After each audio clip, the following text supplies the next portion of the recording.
If you're early. If you're late, you sit at the back. Tonight I want to talk, the title of my message is, Which Way Are You Heading? And the reason I want to share on this, last year, if you can recall, we did a series about walking in victory. And I spoke about the 4 areas of your life where God wants you to reign and step on the head of the snake, Satan. Because Satan is real. And Satan has as great plans for your life as God. But his great plans is to steal, destroy, and to derail what God wants to do in your life. Jesus, however, came to give life and to give life in abundance. We preach a gospel that is a gospel of hope, a gospel of restoration, a gospel of healing. Nowhere do you find that the gospel is a gospel that leads people into oppression. As a matter of fact, God sets you free from oppression. God sets you free from lack. God sets you free from depression. He sets you free from all the things that Satan has for your life. God came to set the captives free. That's what the Bible says. So we spoke about the 4 areas, and if you can recall, there was the area of, we said your spiritual life is one area of your life where God calls you to rule and reign. We did a series about the mind, the emotions, your spirit, how to keep healthy spiritually, how to control your thoughts, because how many of you know what you've been thinking all day today will eventually become your reality? As a man thinketh in his heart, so is he. I said again to this week to one of our leaders, I said, people don't perceive you the way you are, they perceive you the way you think you are. Oh, Pastor, nobody wants to be around me. Yeah, it's because of the way you think about yourself. If you change your thoughts about yourself, people see you in a different light. Amen. That's a fact. That's an absolute fact. As a pastor, you are not perceiving me for the way you think I am. You perceive me for the way I think I am. Not how I am, how I think I am. So we spoke on that. Then we spoke on, can you remember the 4 things? We spent a lot of time on financial matters. Because your financial life is a big part of your life. Do you know that after sleep, you spend most of your time trying to make money? I'm saying trying because in our church, most of you are not broken past the trying bit yet. You can laugh, it's okay. But this year, you're going to make some money. Yeah, I love this church. But you're going to do it God's way. Now you should have shouted amen much louder. Because everyone's like, yeah, where's the book? What book? Do you know who to vote for? Did you go back to the future? You know the story where he got the results of the games and then he votes on the games? No, we don't have the keys to make money in that fashion, but we can teach you how to do it God's way. And if you do it God's way, it is guaranteed. At some point, you will walk in the fullness of life. You will walk in the overflow. You don't have to always live in lack. You don't have to always live in lack. You don't always have to be poor in order to be holy. As a matter of fact, poverty has nothing to do with holiness. Poverty is actually a part of the sin system. If you tell me poverty is God's system, then there's a lot of poverty in heaven. But there ain't, because the heavens are paved with gold, the streets of heaven. They call it the pearly gates. I mean, if some of you built the gates, it would have been the bricky gates or the wooden gates, the pine gates. But it's the pearly gates. What's wrong tonight? Must we not talk about... Okay, God wants you to be poor. Amen, Pastor. Woo, I love this church. No, God doesn't want you to be poor. Nothing about God is poor. And if you do things God's way, you will never live in lack. Where does the Bible say, do this and you'll be poor? It says, don't do this and you will be poor. So that's the 3rd area, or the 2nd area. Then we spoke about the physical side, which I will get to. I'm giving some of you time to shed some of that Christmas lunches. And once you are back to your size 8 physique, then we'll talk about physical well-being. We'll get there. I do want to talk about it because your body is the temple of the Holy Spirit, and you have a responsibility to keep your body clean, to keep your body holy, and to keep your body healthy and fit. And then the last one, which I started speaking about last week, was relationships. Because you cannot do and go where God's called you to go without the right people in your life. It is impossible to go on an assignment for God if you do not know who the people should be that surrounds you.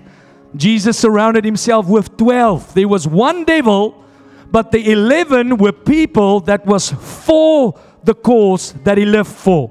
If you are surrounded with people that are anti your cause, surrounded by people that are pulling in a different direction, you get married and your wife, husband and wife, is never on the same page regarding anything, it will never take you in the journey that God has for you. That's why my question tonight, which way are you heading? Because if you've decided which way you are going, it is critical to decide who is going to spend time with you as you go there.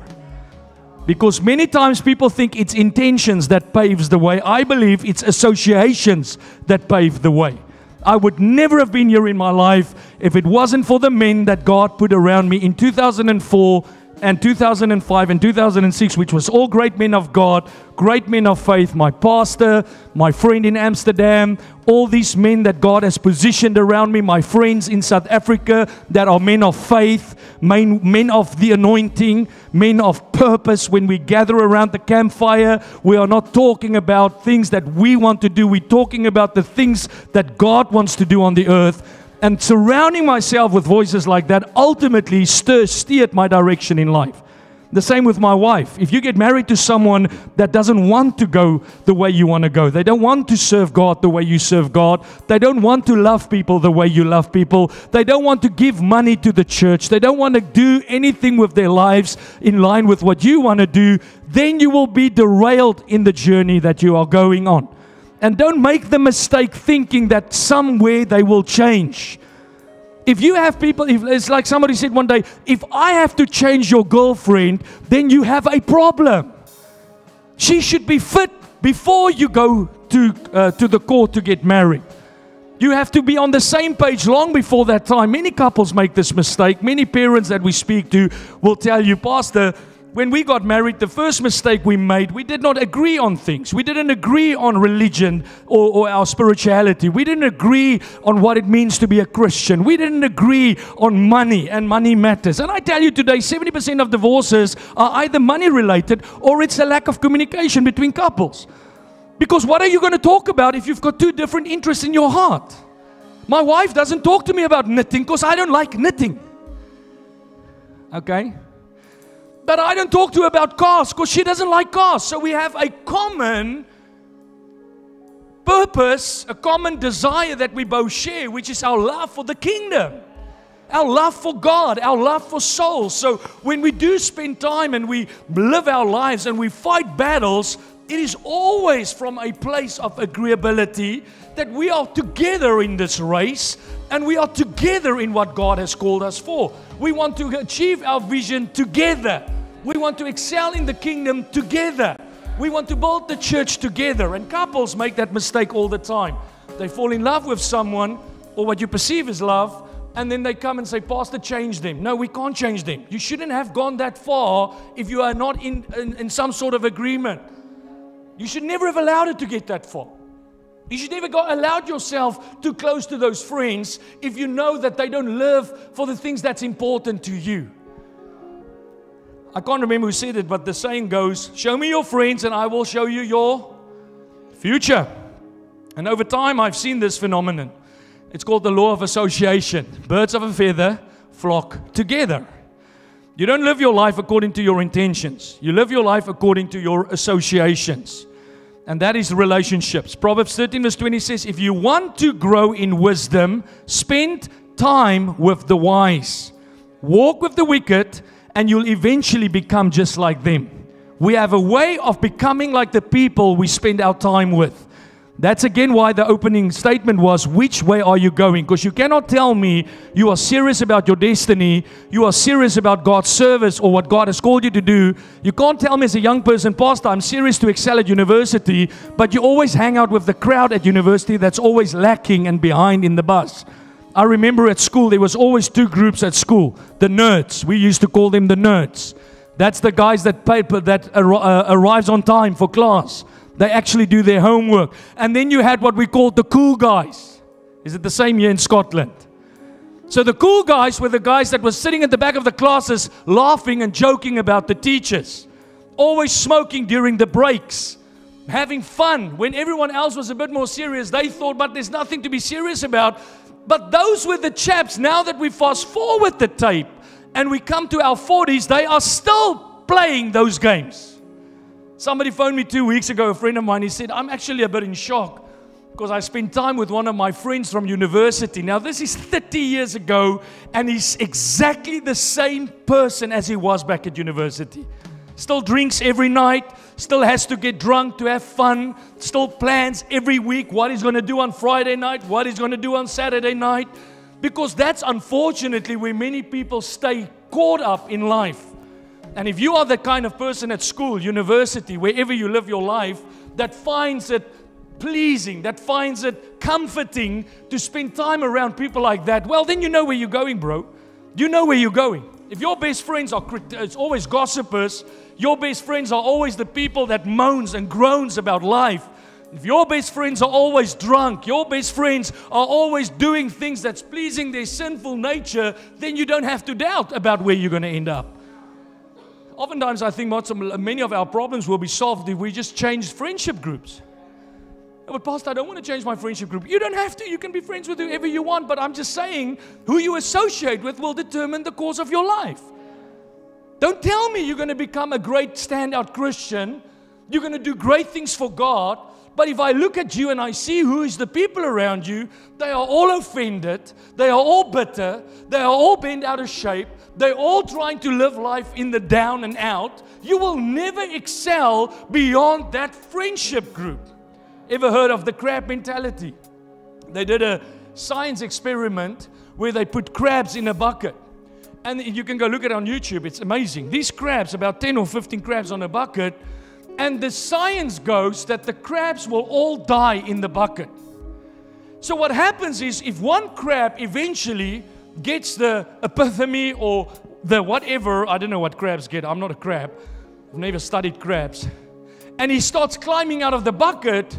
By the time he gets to the top out, they will do the most common thing most people do. They'll pull you back down. That's exactly what friends will do. Jeffrey, you are not the same. You're not like you used to be anymore. We don't like this about you. You used to be much more fun to hang around with. They start saying things like that. Mom and dad that says, since you started going to that church, you're not the same. You bet you I'm not the same because the crab is climbing out of the bucket. But what happens, they pull you back down. That's why I lost some of my friends. I lost most of my friends. Some of you should lose your girlfriend. Now, you don't want me to say that because you are so close to them, but what is more important to you, what you have with them or where you're going in life? Oh, Pastor, I struggle to break free from poverty. Well, you hang out with poor people all the time. I'm not talking about people that don't have money. I'm talking about people that are impoverished in their thinking, impoverished in their behavior, greedy, stingy, tight-fisted.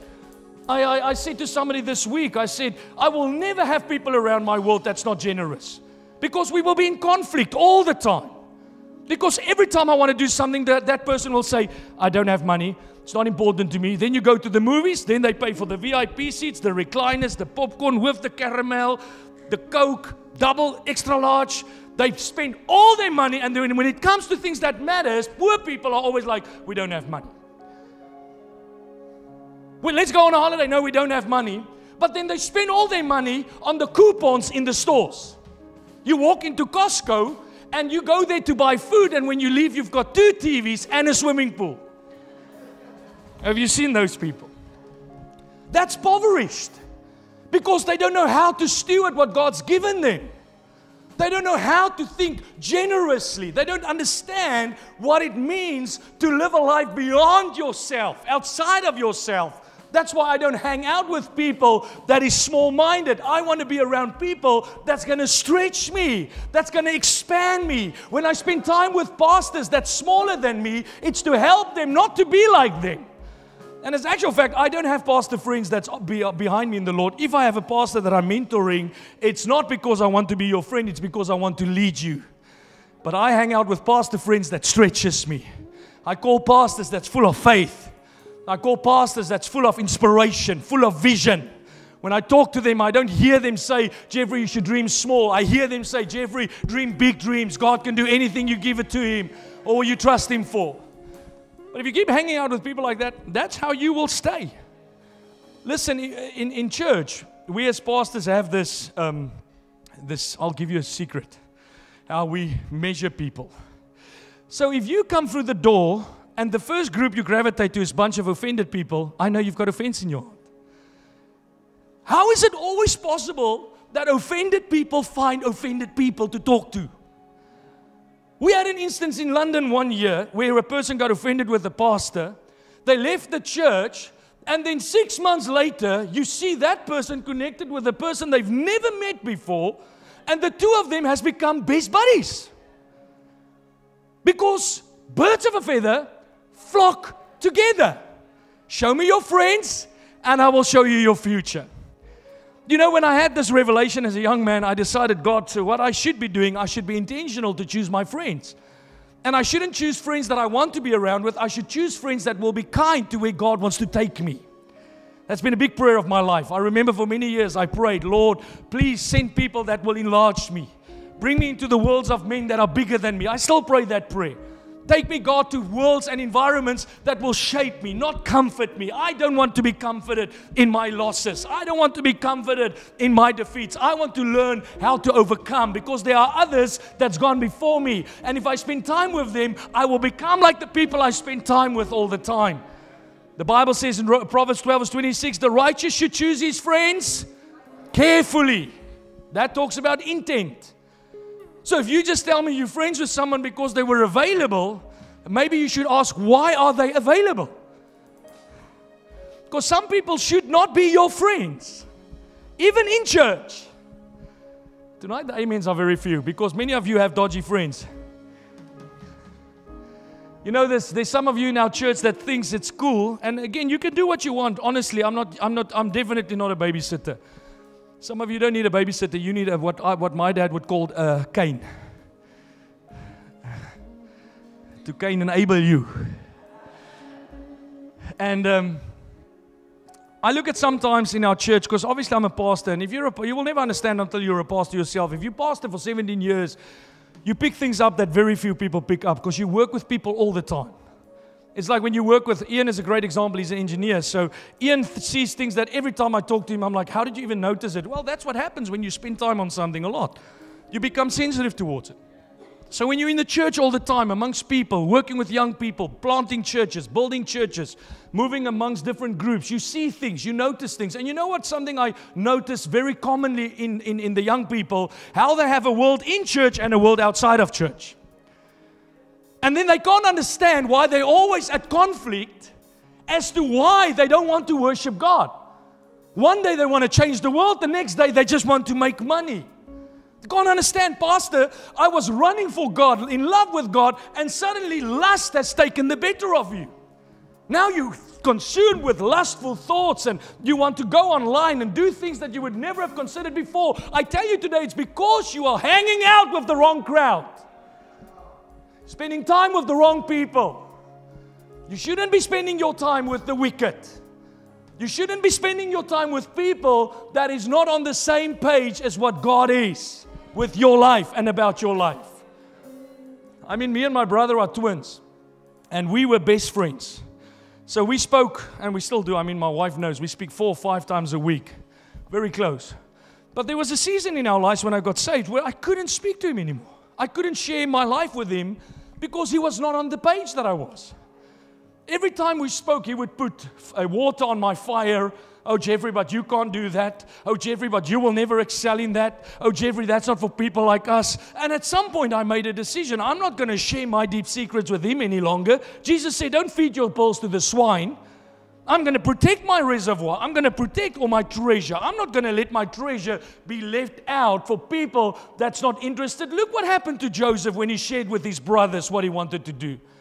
So I learned in my life, even with my own family members, there's a season, a time where they cannot know what God is doing in my life. I can't share my dreams with them. I can't share my vision with them. I couldn't even explain to them the reason why many of the things was happening in my life, because I was still new to the faith.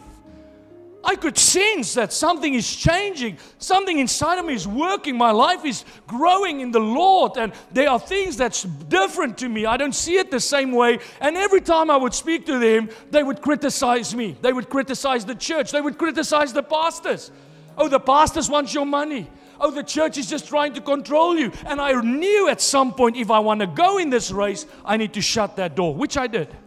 I moved away from that circle for a season until God restored it 100 times better later on.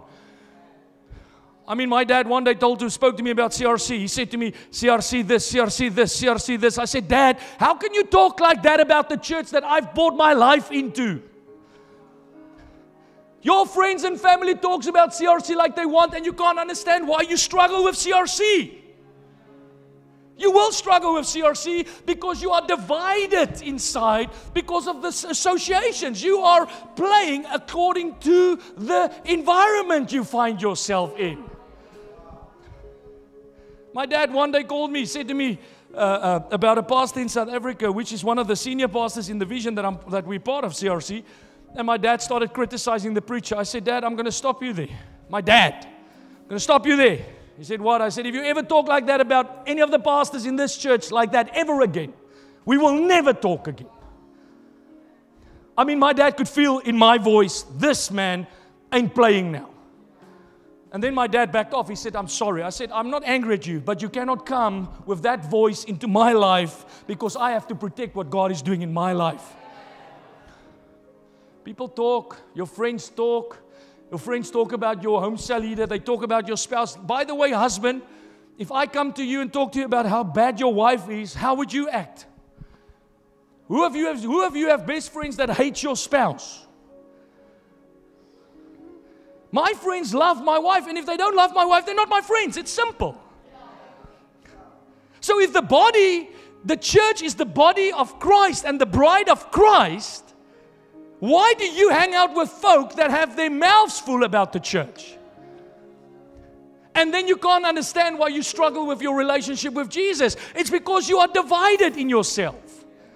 You're trying to build two worlds, a world secular and a world spiritual. And you think that when you're in church, you can act like the church folk. And when you're secular, you can act like your friends and you're going to do great things with your life. You are going to go nowhere. You're going to be sterile in your faith. You're going to grow placid, flat. There's going to be a neutrality. You will in actual fact become totally neutered. There's no produce that comes from people like that. The Bible says a man that's lukewarm will produce nothing. There's a place where God wants your life to produce. You need to reproduce. That's why hanging out with certain kinds of people should not be my choice to make. You should be so serious about the life that God's called you to live that you are willing to do whatever it takes to cultivate that ground that will lead you in that life. I can give you many examples. And a person that's an alcoholic will tell you, if they go as an alcoholic and they always Friday night go hang out with their ex-alcoholic friends, they start drinking again. If your best friends is gamblers, bookies, and every Friday night that's what you did, now you come to church but you still have that door open, that's exactly where your life will stay. You will not excel. Because who you spend your time with will eventually rub off on you. You become the product of the 5 people you spend your time with. And I'm not talking about intentional helping sinners, going out there. I spend a lot of times with unbelievers, and that's sometimes the nicest time because it's not people that's got a facade. They're not putting up a show. They're just genuine people. That's why it's good to hang out with sinners, because they're genuine. Religious people become flaky. They say all the right stuff. They pray all the right prayers, but genuine people are just genuine people. This guy said to me on Friday that I met for a meal, I said, hey, Tom, did you enjoy when you came to our church? He said, I liked it, but I didn't like you. I'm like, really? Okay, can I get you a coffee? I mean, how do you come back from that? I'm like, yes, Tom, I like you, but you must come again. Yeah, I'll see. No, it's okay. They're real. Church people, all is well, praise God. Yeah, the pastor, it's going well. How's your finance? Ooh, no, amazing. Meantime, you're so in debt, you can't even see. Living 2 lives. That's the problem oftentimes with the church, because the church folk don't want to just be real. What's wrong with just being genuine? Be a loser, but at least we know you're a loser. We can help you. That's what I love about children. That's why I believe Jesus said, have faith like a child. Be like children. Become like children. Because David doesn't put up any facade. If David is miserable, you know it. If David's not happy, he knows it. And that's oftentimes where church folk can become this false. They put up this false pretense that everything is great, life is good. And then those same people are the people when they leave the church, they talk about the church with their friends, which you should not be doing because those friends are not helping your future. They are actually derailing your future because they're not speaking from the same place that your pastor is, and that is to stretch you in the things of heaven. Church, you cannot live as a child of God and not be intentional with your associations. You cannot live serious about your life as a believer and not be intentional with your association. Charles Spurgeon, the famous preacher, once said, a man is known by the company he keeps.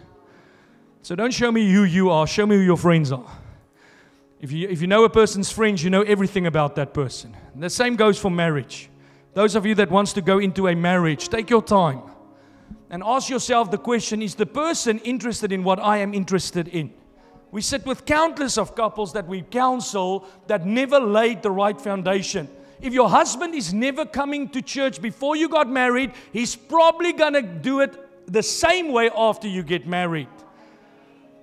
If he's okay with life the way it is and you're not, because God is stirring something inside of you, you are going to have conflict upon conflict after the ring goes onto the finger.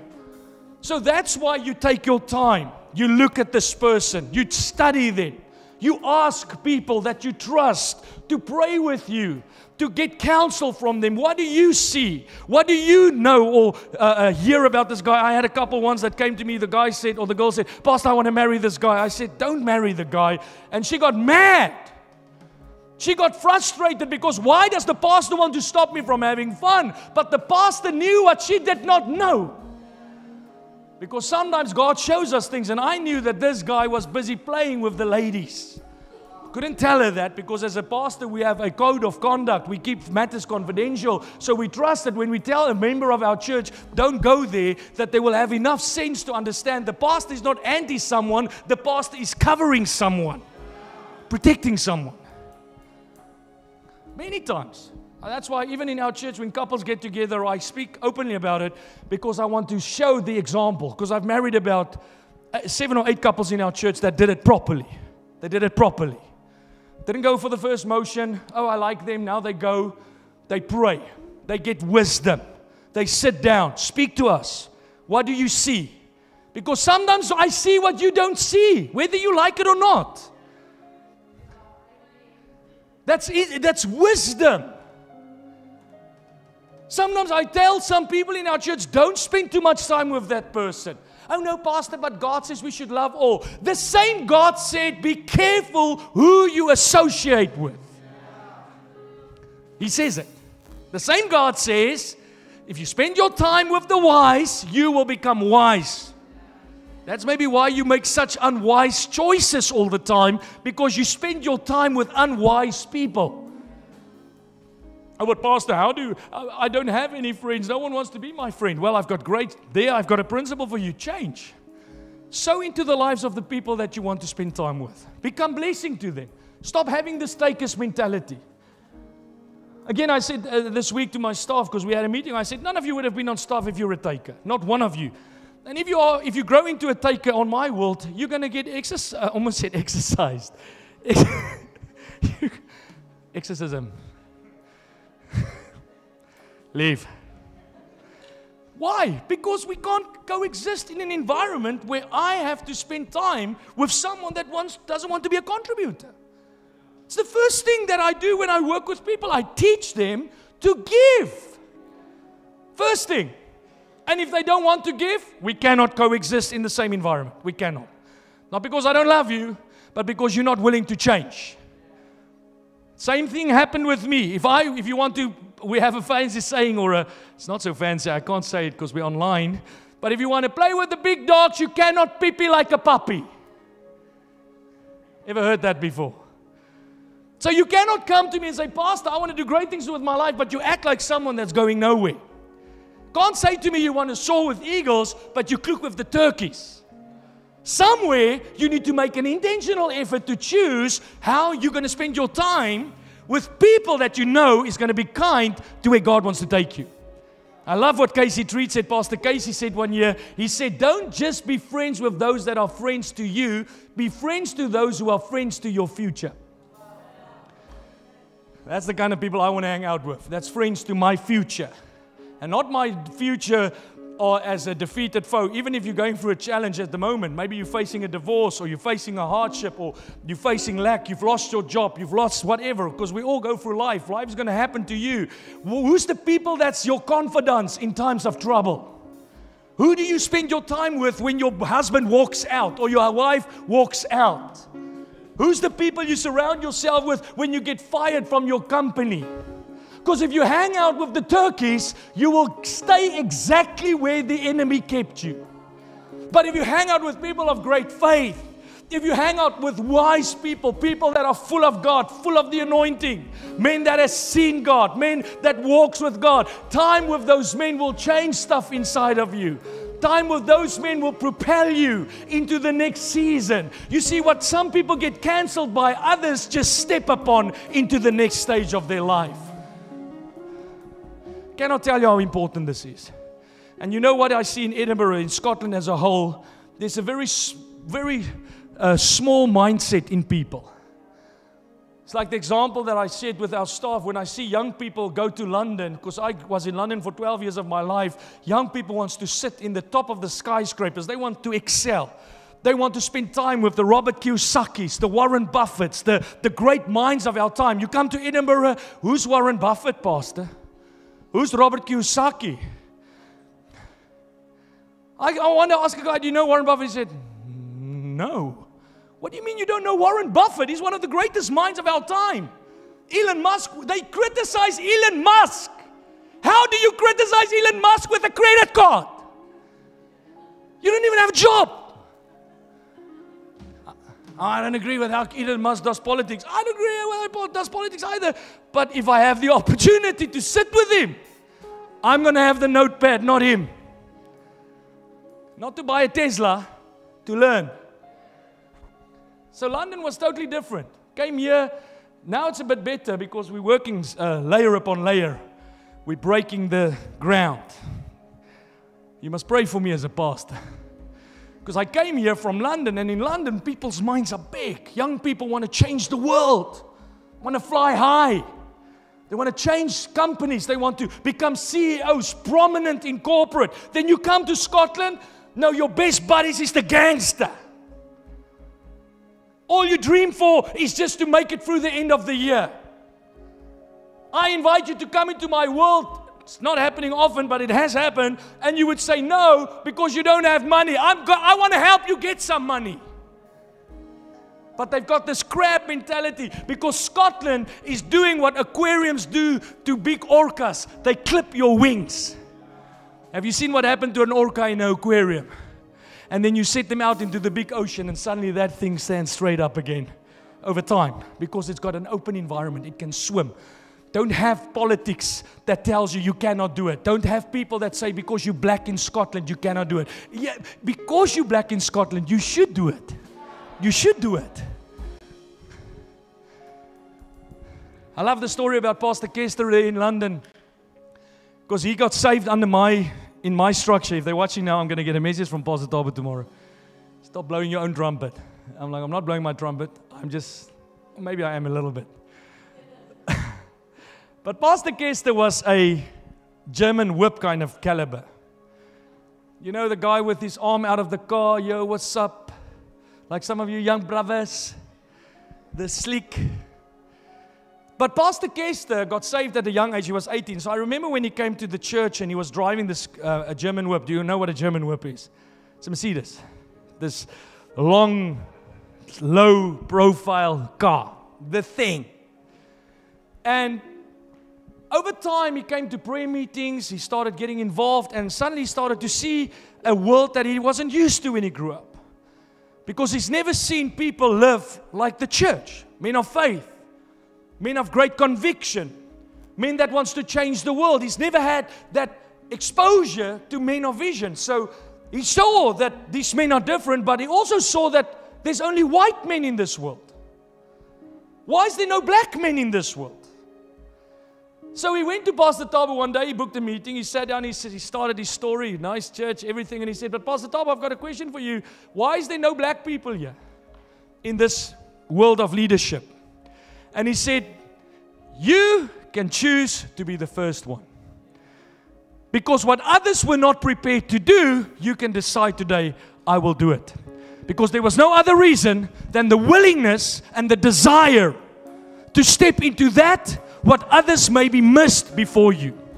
Because unfortunately, most often or not, young people, people of color, don't believe that they can do what others are doing.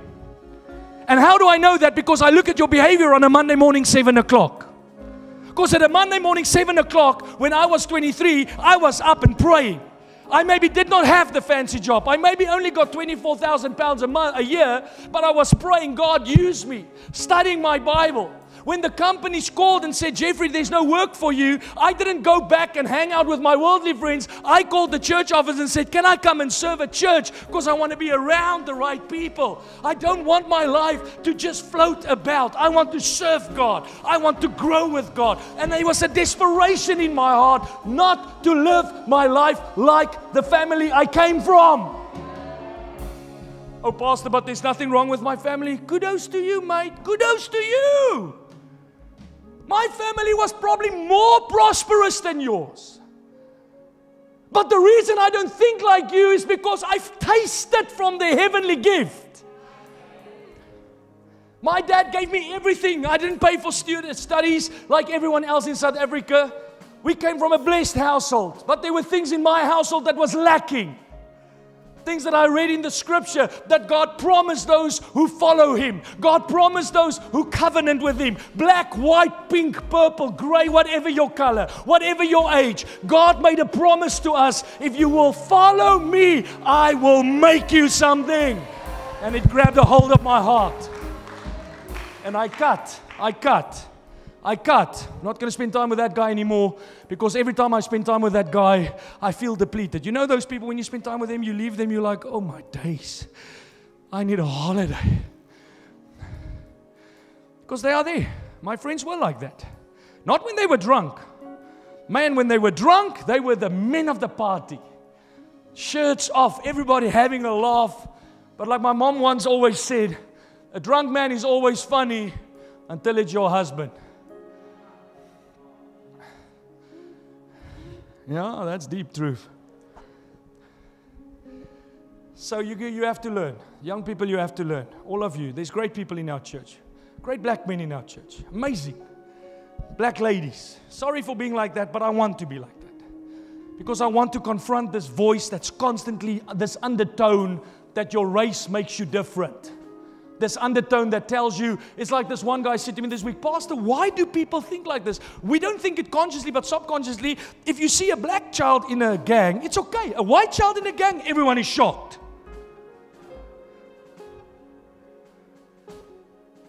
No amens now.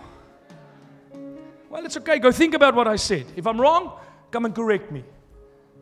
But I've lived this life long enough to see how people respond and react in certain situations. Everyone in shock. No one is in shock when they come to church and they see a white pastor, but when it's a black pastor, no one is in shock when a black pastor fails, but when a white pastor fails, because there's this undertone, there's this undervoice, this belief that because of your race or because of your cultural upbringing, you have been kept back in life. Now, I come from third world country just like you. Maybe our skin color is different, but I come from third world country exactly like you. Maybe I had more privileges because of the time that I grew up and the way that white people were treated back in those days. I understand that, and there I agree with you. I was set up with an unfair advantage. But I can tell you truthfully today that the Bible teaches about people like the Jews that were underprivileged. They were caught in oppression for 400 years. And when God let them out, God not once said to them, go and blame the world that you come from. He said, possess the land that I have for you. Break free from that life, because I am your Redeemer. I have come to set you free. The most marginalized group of people in the world is the Jews. From the beginning of time. But they don't have these racial wars, and suddenly on Monday morning everybody's talking about, why is everyone just talking about black and white? Why is no one talking about Filipino and Indian? You know, when we, and I was also one of those that made a big alarm when the Nigerians, Islam attacked the churches in northern Nigeria. Terrible ordeal. And everyone should make an alarm about that. But you know, the same happened in Pakistan last year. Same happened in India. One of the men I met at Dream Week last year, he said he woke up the morning, they stood with AK-47s at his front door and they started opening fire because he was a minister in India. In Pakistan. But you never hear those things. It's always between the black and the white. And by the way, if your friends are always racially inclined, I tell you today, they have already set you up to fail. It's got nothing to do with race. Nothing. It's got absolutely nothing to do with race. Your race is sacred. God made you the beautiful black woman you are. He made you the beautiful, whatever. I don't even know. I don't want to say because maybe I get it wrong. You have to tread very carefully when you talk about race. The Filipino, the Indian, the Egyptian. I had no say on being white. No say. I had no say on my son. Obviously, we know he would be white because we're both white. But the point is, it's a sacred matter. How does man talk about things that are sacred to God? So I don't believe that nonsense. I don't. I really don't. I don't. People get angry at our church. They say we are racist pastors because we don't speak about the issues of the day. And I'm like, none of those issues further anything. All it does is create confusion. It divides people and ultimately stirs up strife. If anything, I will tell you, build bridges with other races. Go and serve other races. Go and help other people. Show them what it's like to be you. Teach them how things should be, because that's the way you change the world, not by posting on Facebook. Posting on Facebook doesn't change anything. If you think our church has grown because of Facebook, you're mistaken. It's grown because we love people, we serve people, we lay our lives down, we sacrifice. Church, please understand, marriage as well. You need to learn to take time and be intentional with who you spend your time with. There was a guy in our church, he was in the sound, maybe you guys will remember him. His name started with the M. And this young man came from Poland, met him 4 years ago. So he sat in my room, in my hospitality room, that's back in Easter Road still, this is now years ago. And I saw such great potential with this young man, amazing young guy, great potential, but he had so little belief in himself. And God started to work with him. And every 6 or 7 months you would see he derails. Suddenly he's gone. Can't get him. Then suddenly he comes back to church, confesses, he's back on the doobie again, he's smoking weed, and it always came back to the same thing, his friendship groups. Told him, bro, there's going to come a day when these friends will lead you out of God's purpose for your life. And as it is, in 2024, the friends had the final say. They got him out. He messaged me on Facebook, that's why I'm bringing up 3 weeks ago. And he's contacted me, he says, Pastor Jeffrey, I want to say thank you from the bottom of my heart for everything you've done for me. And I'm sorry that I messed it up like this, but I'm fighting to make my comeback. You know, when you have the wrong friends, they will lead you astray. They will lead you astray. The best thing that I could have done in 2004 was cut ties with my worldly friends. It was the best thing I could have done. Best thing I could have done was to cut ties with the girls that were chatting with me with impure motives. You know that friend that you had in the world the night you get saved that texts you, hello, it's been a while, I miss you. Oh, Jesus, thank you for answering my prayer. You see, yeah, God is amazing. I just gave my life at the altar and here it happens already. That's the devil. It's not Jesus, it's the devil. If she could tell you, her name would be Delilah. She's not sent on an assignment to further you with God. She's sent on an assignment to derail you. And it can happen in the church as well. We've had many young people in our church that doesn't understand this principle. So I see the way you handle people. I see the way you build relationships. Parents that contact me that's concerned. And I tell the parents, we can't do anything. We need to let you live your life. But I tell you today, if you don't heed and hearken the word of the Lord, you will pay the price later on in life. Don't be fooled by the short-term gratification. Because I've also lived my life long enough to know that Instagram speaks loud the first 5 years, but it goes quiet when the pawpaw hits the fan. Because I've never seen the couple go on Facebook and say, she's a real burr because this happened. I just see, oh yes, this is so amazing. We just found common ground. I've never met a man like him. They all say that when they get married. And then 5 years down the line, that's when you start picking up the pieces. Broken foundations.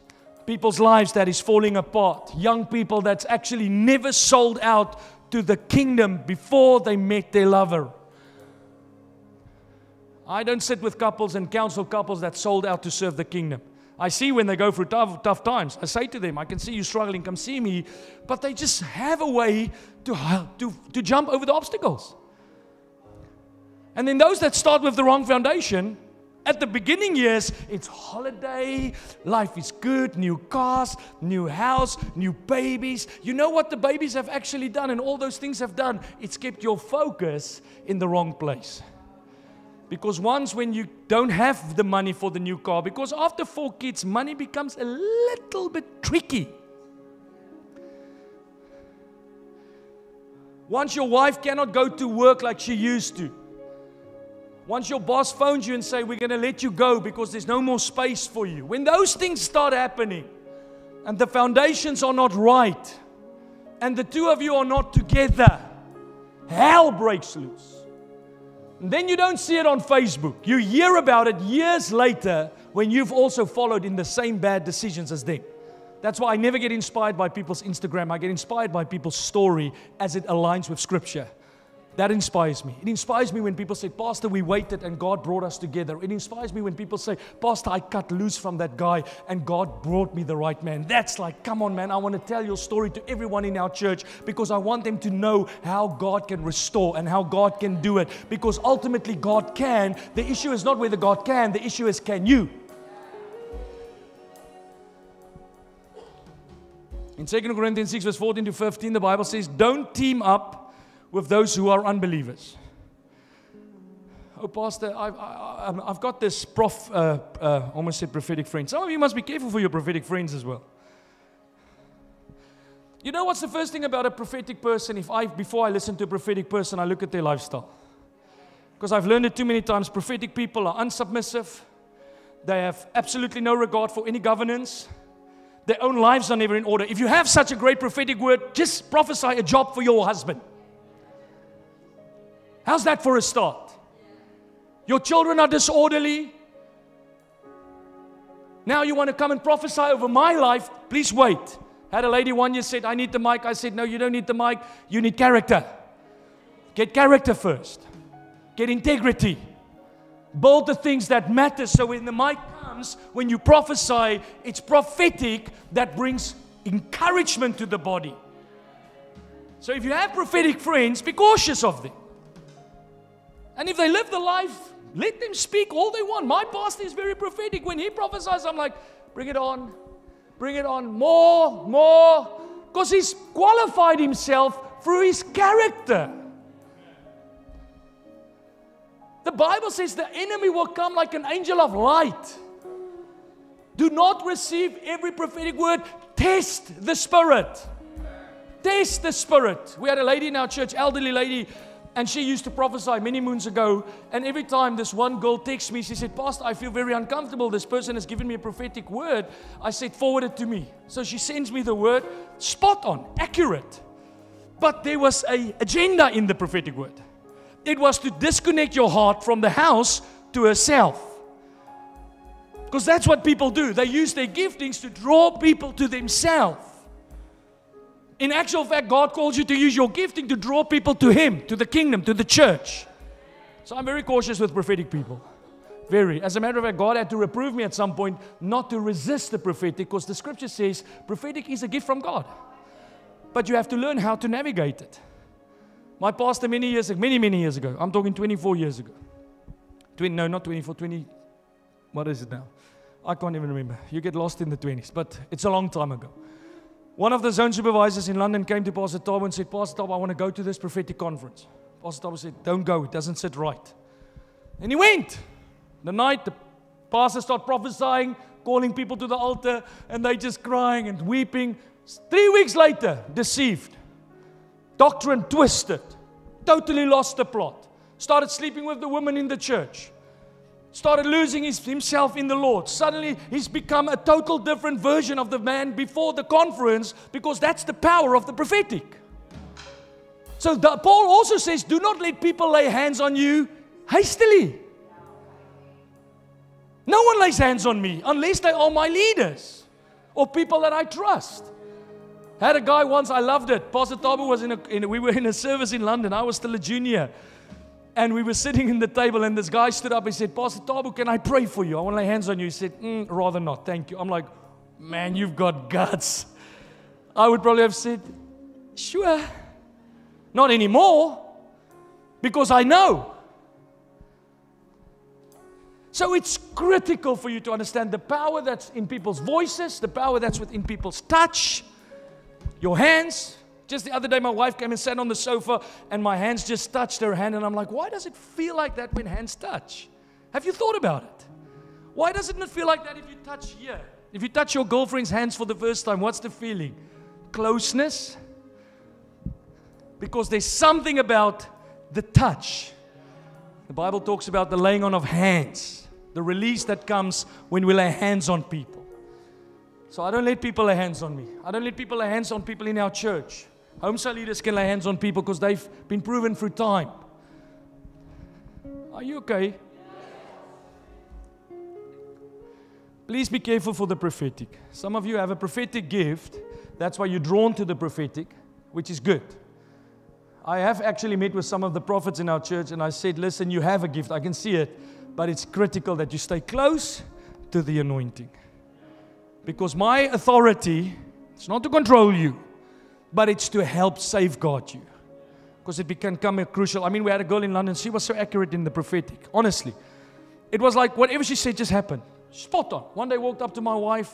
We were still young people. She said, are you struggling to conceive? No one knew this. No one knew it. Spot on. There were days when she would walk up and say, listen, I feel this. But the issue that she had, as strong as her gift was, she could never bring the gift into submission. She became careless with her words. And in 2021, she stole over £500,000 from the members in the church. That prophetess. Because the gift eventually gets abused for selfish gain. And that's why I know, being prophetic is amazing. We need prophets in our church. The Bible says God gave the fivefold ministry to the church, not just the onefold. It's the prophetic, evangelists, teachers, apostles, and the prophets. Critical ministry for the church. But prophetic ministry has to come into line and submission to the governance of the church. Sometimes when my wife tells me people left the church, she feels bad. I'm like, I'm glad they left. Because I can sense the spirit that they come with. It's not to build with us, it's to build with them. And those people need to go. Because we don't want to build along you, we want to build along the blueprint God gave us. But to get back to my sermon, you have to team up with the right people. Team up in your marriage with the right person. Team up. Find the right person that's on your side. Don't get hasty in getting married. Learn the difference between love and lust. There's a big difference between love and lust. Lust is when you feel you have to get it now. Love waits. Love can say no. Love can say, I'm out. You know how much faith it takes to let that lover go because the time is not right? Some of you hold on to that lover and it's another year later and another year later and you're getting older and you're getting older. At what point are you going to recognize my life is not progressing the way God has called for it? My brother was in a relationship many years ago. I told the story before. So this is years ago. He was a young man. She was a born-again Christian. So I came home the first Christmas or second Christmas day together. Her name was Dina. And I'm like, you saved, girl? So I walked up to her. I said, Dina, but you saved. She says, yeah, but God showed me in a dream that He's going to save Martin. I said, maybe He showed you that, but you are not God. And secondly, the dream can happen in 2050 for all we know. How do you know? Joseph's dream took 13 years to come to fruition. Abraham's 29 years. So a dream can take a long time. You can't say to me because God gave you a dream, you're holding on to something that's against the instruction of the scriptures. Anyways, so I confronted her. My brother was livid because she told him that I'm trying to break them up. I said, Martin, you know me good enough. I don't want her. Thank you. Don't want a girl like that in any case. But I have an issue that she calls herself a believer and she's unequally yoked with someone that's not a believer. Even if it's my own flesh and blood, I cannot see how that can work because the Bible says, do not be unequally yoked with an unbeliever. Then my brother, I confronted him. I said, are you sleeping with her? He said to me, no, because everyone is innocent. I've never seen the man that sleeps with someone before marriage. Well, there's no amen, so I know you're all guilty. And then a few years later, they broke up. And when they broke up, my brother got saved within 2 weeks. So I said to her, you know what? You were actually the handbrake. You resisted what God wanted to do long ago. God showed you the dream so that you can get out of the way. My older brother was with a girl, same story. She was born again, but she was flaky. Like many people when they come to our church, they're flaky. So I started counseling and my wife started teaching about the baptism, about giving your life to Christ, getting filled with the Holy Spirit, living your life dedicated to God. And one morning, or actually the evening, we sit around the dinner table, she looks up and she says, I want what you guys have. My older brother looks up, he says, what? Are you now going to get part of this religious little game?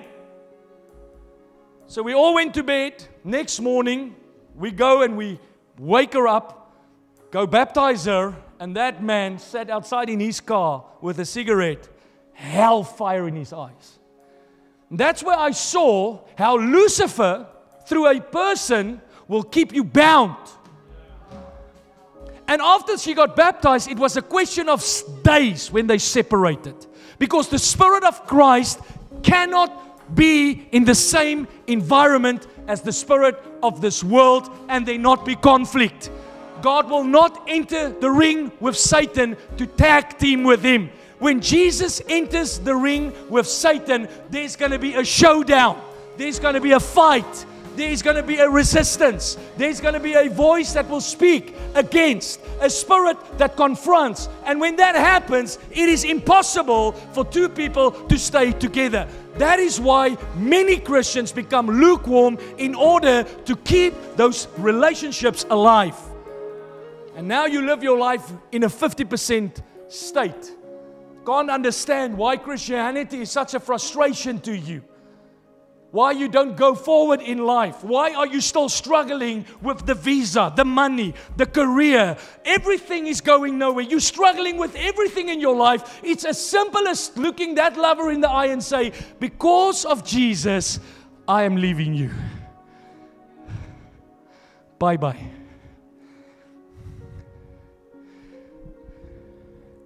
We had 2 examples in our church recently where people got saved because of the radical, and this is the only exception for me. The only exception, 2 couples. I can't even remember the names now. Thank God for grace, because then I would have now blasted it out. But they got involved with people that were not interested, but critical. They didn't shack up together in the same bed. Because when you violate your values for him, how do you save him? They stayed apart. One of the men called me many moons ago. He said, Pastor, I need wisdom. I like this girl. I know it's my wife, but I want her to meet you. I want her to see what we do because she needs to know what she's coming into. And I asked her today, actually, now they know who I'm talking about. I said to her, since you've started coming to the church, are you more intimate with God or are you further from God? She says, man, I'm much more on fire for God than I was. It's because your partner did it in a godly manner. No sexy, flirty. You know why you do that? Because God is not in it. It's all just you. And you're scared to give it to God because you know what God's going to say. I don't want that for you. I had a couple sit with me 2 years ago, sat with me. They said, Pastor, we've made many mistakes. We should never have done it like we did it. They did it the wrong way. I said, that's fine. God can restore. I've seen many couples restore. Many couples in our church that when they came to our church, they were living together. They were doing things the wrong way, but we coached them and they adjusted and God blessed them. So this couple said to me, what must I do? We've messed up. We've come so far now. We've made a mistake. What must we do? I said, simple. Just pause. Pause. You know what the person said to me? She said, I don't want to because I'm scared that if I do, I'm going to lose him. I said, if you lose him, he was never yours in the first place. Because the Bible says no man will separate what God has brought together. Many couples make this mistake. Many, countless. I'm talking like this tonight because many of you are going to get married and many of you are going to think because others did it. It's like I said to somebody the other day, if you see somebody speed and they don't get a ticket, do you now also speed? Oh no, that camera ain't working because he got through. Well, try. Funny enough, that camera always works on you. So now maybe that couple got away with it, as people think, which I don't believe. Because Psalm 73 says, I've lived long enough to know eventually all things catches up to people. But imagine they got away with it. Why do you want to risk it? If you're not even prepared to do that for a 3-point penalty on your driver's license. So somebody else can drive through the speeding or through a red traffic light. I ain't, because I know they might get away with it, but I'm probably going to be the one that gets caught. So I'm not going to mess around because other people messed around and got away with it. I'm going to walk the way. I'm going to do it God's manner. I'm going to listen to the scriptures. And married couples, listen please. I shared it on Friday. Take time in the early years to get on the same page. I did not come to start CRC Edinburgh without my wife's agreement. I didn't ask her permission. Big difference between agreeability and asking her permission. If I asked her permission, it would have been a perverted and a distorted move of God. The word came from above, not from beneath. With all due respect, the wife is, the Bible says, from a state of authority under the husband. Our house is not governed by David's authority, my son. Our house is governed by the Father's authority. David is my equal in the Lord. He is a human being with as much rights as I have. But in the governance of the household, I am the voice of authority. I set the pace in the household. I determine the rules and the boundaries of the household, not David. So if God instructs, you cannot ask your wife's permission. By then your wife and you should be one in spirit, one in purpose. That when a husband comes to the wife and say, Lovey, God spoke to me, we need to sell our house and give the money to the church, the wife will say, I will go pray about it and we will do as the Lord instructs us to do.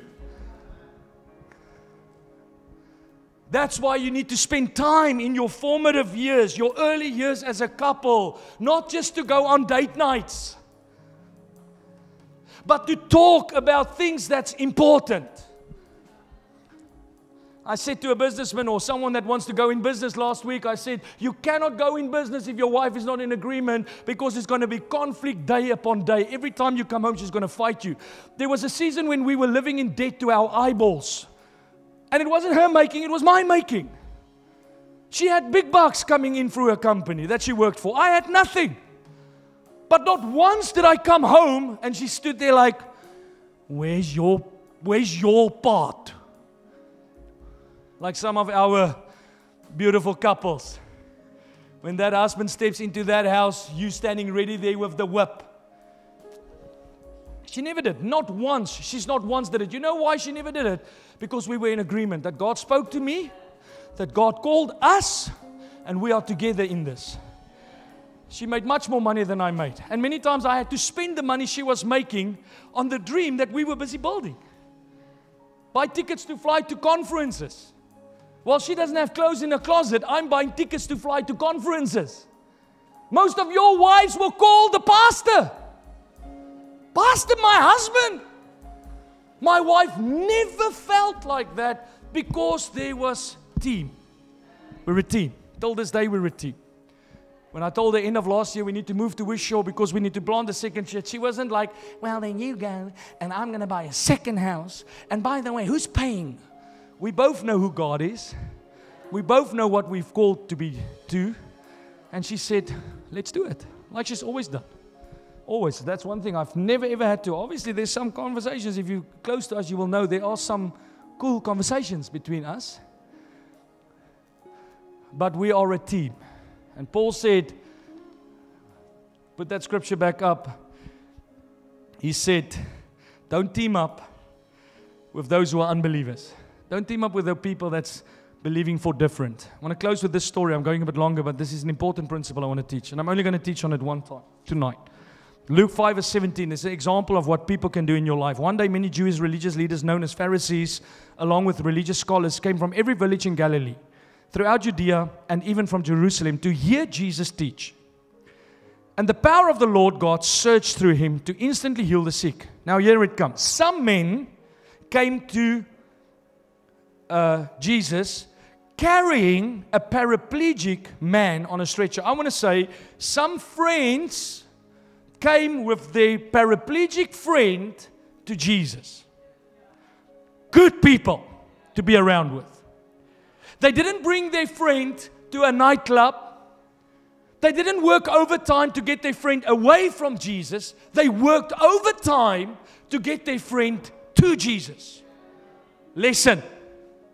Goes on, it says, they attempted to bring him past the crowd to set him down in front of Jesus. You know those friends that tell you, I don't want to go to church today because it's a bit cold outside. That's not the kind of friends you need. You need the friends that says, listen, I'll come and pick you up. Don't worry. I'll make sure you get there because we need to push past the crowd. We need to push past the obstacles. We need to push past the difficulties because God wants to do something in your life. Now listen.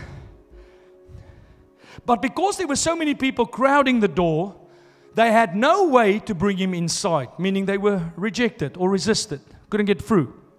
So they crawled onto the roof and they dug their way through the roof tiles. And they lowered their friend, I'm paraphrasing, stretcher and all, into the middle of the crowd, right in front of Jesus. Seeing the demonstration of their faith, Jesus said to the paraplegic man, my friend, your sins are forgiven. Jesus didn't see the paraplegic's faith, he saw his friend's faith. And I want to know with some of you, if Jesus looks at the faith of your friends, are there any faith in them? Are they people that when you are down and out, when you are bound, when you are on the stretcher, are you surrounded with the friends that when Jesus sees your friends, he says, I need to do it for him? Or does Jesus look at your friends and say, I can't help him? Because if you hang around with people that are full of faith, people that have purpose, then when you hit the low moments of life, Jesus responds because of the circle that surrounds your life. It was their faith that brought his healing. My brother's wife, for those of you that died, and there's a reason I'm sharing this often because I want people to relate with real stories from real life. Because we face real battles in life. And when you hit your low moments, you need to know who's around you. And then it can't be the guy that can down a drink like Driekus. Or the Conor McGregors. Then you need men of faith. Men that's full of God. That will push through the crowds. That will go past the obstacles to get you into the presence of Jesus Christ. So my brother's wife died and he came to, so she died on the 29th of November. We were there. We came to Scotland on the 7th of December. He spent the December holiday with us. And this post was on my Facebook today, 10th of January. He shared this following post. He was here for 4 weeks because he came to grieve the loss of his wife. Most people, when they grieve the loss of their wife, go into a pit of depression. They lose it because your whole life is taken from you in an instant. He woke up on the morning. It was a Tuesday morning in 2016, 35 years of age. His wife was 26, and 4 hours later, she was dead. Dead. Baby and all. Dead. As children of God, as Christians. Now I'm telling you, if that happens to you, and your best friend is a drinker, you're going to turn into a drinker. If that happens to you, and your best friend is confused, you're going to become confused. If that happens to you, and your best friend is a pastor, you're going to get some change happening in your life, because his best friend was a pastor. This is what he posted after 4 weeks with me here in Scotland. He says, I'm on my way back from London. I'm heading back to South Africa. And I'm excited to see all the family and friends. This is a man grieving, by the way. He says, I want to thank my brother, Pastor Jeffrey, and my sister-in-law, Maggie, for your awesome hospitality. Listen here. From the minute Nats passed away, without any hesitation, you opened your lives and you selflessly sacrificed everything to support me. Brother, no words can describe how much you meant to me. You came to South Africa immediately. You mourned with me. You cried with me. You sacrificed so much and stood by me every single minute. But it doesn't stop there, because it's good to be comforted. It's better to be restored. He said here, where was I? All the late night walks, the drives, the counseling, the words of wisdom, the words of encouragement, the gym sessions, the swimming sessions, the sermons, the time you spent with me. You will never understand how much it meant to me. And I can never thank you enough for what you did, my brother. I love you guys. You were a huge blessing to me. To the rest of the CRC Edinburgh family, I want to thank you for your support. You guys made me feel right at home since my arrival. Your hospitality, caring, and even the Christmas presents you gave me were a huge blessing. Keep running for God. You're a great team, and I'm excited to see what God is going to make happen in CRC Edinburgh and Scotland in the near future. This life could have gone totally different. That man today is married again. He's living life large. He's walking through season upon season, breakthrough upon breakthrough, because of the right voices around him. Your success will be determined by the people that you have around you. Your friends, your loved ones, your wife, your hubby, everybody that you surround yourself with will determine the next season of your life.